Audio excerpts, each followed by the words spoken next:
जय जगन्नाथ। दिन आसब मरबू विचार जमराज पचार ए प्राणी स्त्री पाई सुना कलु पो पाई घर कलु हेले बापा माँ पाई कौन कलु। स्त्री आज कह मोर पाई भल आण भल खाइबी भल व्यवहार करी भल पिंधि हेले डरी मरी थरी तार पाई संगे संगे आनी व्यस्तता भितर तार तुषा मेटे किंतु बापा माँ पे कौन कलु।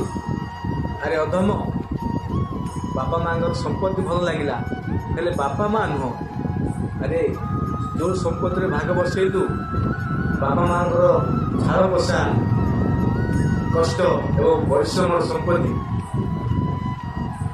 तार भाग बापा माँ पाखे रखिलु तार भाग नहीं थोलु तार भाग साब्यस्त कलु स्त्री और पिला छुआ बापा माँ किसी नहीं। शेष बापा माँ को तू घृणा करी कथा न होई निरपेक्ष भाव दुखरे पीड़ा दी आसु। ए अधम दिन आसब मरबू निश्चय जम पचार रे पापिष्ट रे प्राणी ते मो मनुष्य जन्म देली हाँ संसार को पठाइली तू बापा माँ कौन करू कि धर्म अटिछु कौन से उत्तर देवु।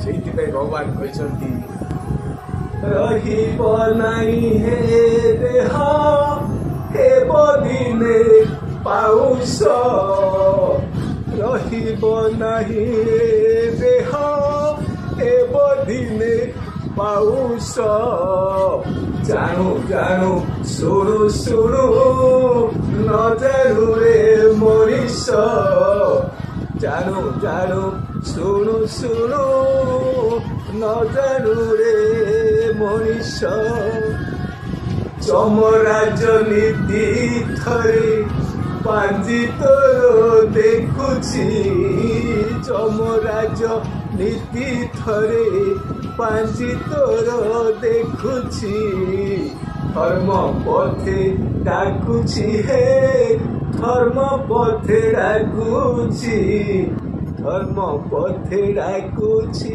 हे धर्म पथे डाकुची दिनु दिनु बेलु बेलु पढ़ुची तो आयुष इनु दिनु बेलु बेलु पढ़ुची तो आयुष जानू जानू सुनु सुनु न जानू रे मनीष जानू जानू सुनु सुनु न जानू रे मनीष।